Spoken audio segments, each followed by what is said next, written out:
নমস্কার।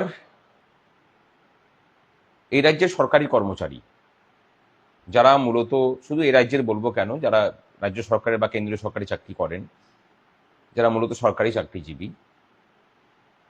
পুরো ভোট প্রক্রিয়াটা বিভিন্ন স্তরে বিভিন্নভাবে তারাই কিন্তু পরিচালিত করেন। সেটা পুলিশ কর্মী আছেন, আবার যারা ভোট মানে সরকারি চাকরিজীবী নন, যেমন ধরুন এই যে ক্যামেরাম্যানরা বিভিন্ন জায়গাতে ক্যামেরা লাগিয়ে বেড়াচ্ছে, তারপরে ধরুন যারা ড্রাইভার হিসেবে বিভিন্ন জায়গাতে প্রচুর গাড়ি লাগে, সেই গাড়িগুলোর সাথে যারা আসেন, তারা নিজের কেন্দ্রে কেউ ভোট দিতে পারেন না। তাদের সকলের ভোটটাই পোস্টাল ব্যালটে হয়। এই সংখ্যাটা কিন্তু কম নয়। সংখ্যাটা যদি পুরো পশ্চিমবঙ্গে হিসেব করা হয় তাহলে সংখ্যাটা প্রায় 8 থেকে 9 লাখে গিয়ে দাঁড়াবে।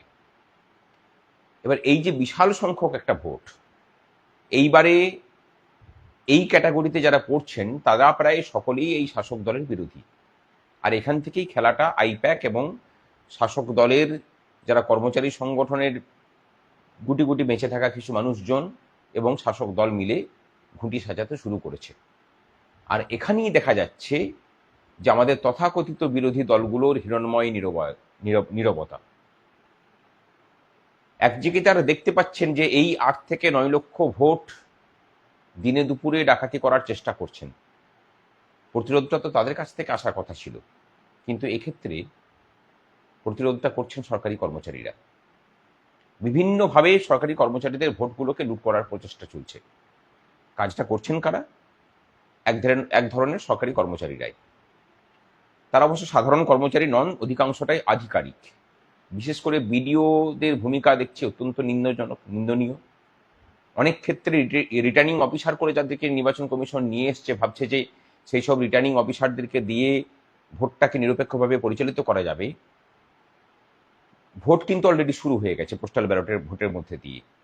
এই সব অধিকাংশ জায়গাতে রিটার্নিং অফিসারদের ভূমিকা কিন্তু অত্যন্ত নিন্দনীয়। তাদের কাছে যখন কর্মচারীরা যাচ্ছেন যে আমরা ভোট দিতে পারছি না, ইচ্ছাকৃতভাবে ভোট শুরু করতে দেরি করছে, 3টে বিধানসভার ভোট একটা টেবিলে হচ্ছে, ভোটের বাক্সের কোনো সিলিং নেই, এই ইত্যাদিতে প্রচুর অভিযোগ, রিটার্নিং অফিসার চুপ করে থাকছেন। তারপরে আমাদেরকে জানাচ্ছেন, আমরা সংগ্রামী যৌথ মঞ্চের পক্ষ থেকে নির্বাচন কমিশনকে জানাচ্ছি, তাদেরকে সরাসরি ফোন করা হচ্ছে, তারপর তারা সক্রিয় হচ্ছেন। অধিকাংশ জায়গাতেই এই চিত্র। কতগুলো জায়গাতে ভোট কর্মীদের মধ্যে বা সরকারি কর্মচারীদের মধ্যে ভয় ঢুকানোর জন্য কিছু ট্যাকটিক্স তারা নিয়েছে। কমিশনের কাছে আমাদের জিজ্ঞাসা, আমরা নির্বাচন কমিশনের কাছে এই নিয়ে যাব, ডেপুটেশন দেব, কিন্তু তার আগে আপনারা এই ব্যবস্থাটা করুন। অনেকের নামে পোস্টাল ব্যালট ইস্যু করা হয়নি, বিশেষ করে দক্ষিণ 24 পরগনা জেলাতে। এই দক্ষিণ 24 পরগনা জেলাটা এমন একটা জায়গা তৈরি হয়ে আছে যে এটা সম্পূর্ণরূপে গোটা জেলাটা হচ্ছে ডায়মন্ড হারবার মডেলে চলছে। আপনারা ভোট দিতে যাবেন না। কেউ যদি, কোনো ভোটকর্মী যদি ভোট দিতে না পারে, তিনি ভোট নিতে যাবেন না। তারপরে আপনার বিরুদ্ধে যা কিছু করবে সংগ্রামী যৌথ মঞ্চ আপনার পাশে থেকে লড়াইটা করবে। কিন্তু এইবার অন্তত একটা পদক্ষেপ আমরা নিয়ে চলুন, যে করেই হোক আমরা যারা ভোট কর্মী হিসেবে, সরকারি কর্মচারী হিসেবে কাজে থাকি, তাদের ভোট চুরিটাকে বন্ধ করতেই হবে।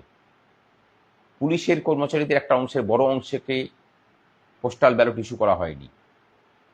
তাদেরকে বলবো, যারা আপনাদের ভোটটাকে চুরি করলো ইচ্ছা করে বা ভোটটা দিতে দিল না, আপনারা প্রতিজ্ঞা নিন যে আপনারা যখন সিভিল ড্রেসে থাকবেন, সাধারণ মানুষের সাথে কথা বলুন এবং বলে পড়ে আপনার ওই একটা ভোট সরকারের এগেনস্টে যেতে বলে সরকার আপনাকে ভোটটা দিতে দিল না, আপনি 5জন মানুষকে কনভিন্স করিয়ে এই সরকারের বিরুদ্ধে ভোট দেওয়া করান। এদের বিরুদ্ধে লড়াই করার কিন্তু এটাই পদ্ধতি। যে ভাষাতে বোঝে সেই ভাষায় জবাব দিতে না পারলে এরা কিন্তু শুধরাবে না। আর এই শাসকের চরিত্র শুধরানোটা পশ্চিমবঙ্গে খুব প্রয়োজন। এটা করতে না পারলে আমাদের কারোর অস্তিত্ব থাকবে না। ভোটটা বর্তমানে যেভাবে প্রহসনে পরিণত হয়েছে পশ্চিমবঙ্গে, ভোটের দিনে যে করে হোক হরে হম্মে চুরি ডাকাতি করে বন্দুক দেখিয়ে ভোটে জিতে যেতে পারলে 5 বছর রাজার হালে থাকা যাবে। এই ট্র্যাডিশন চলছে, এই ট্র্যাডিশনটা ভাঙা প্রয়োজন। আর ভোট কর্মীদের ভোট এত সস্তা নয় যে সহজে কেউ লুট করতে পারবে, তার ব্যবস্থা হবে। এবং তার সাথে বিএলওদের একটা বড় অংশ যারা ভোট দিতে পারছেন না, তাদের জন্য আমরা সক্রিয় আছি।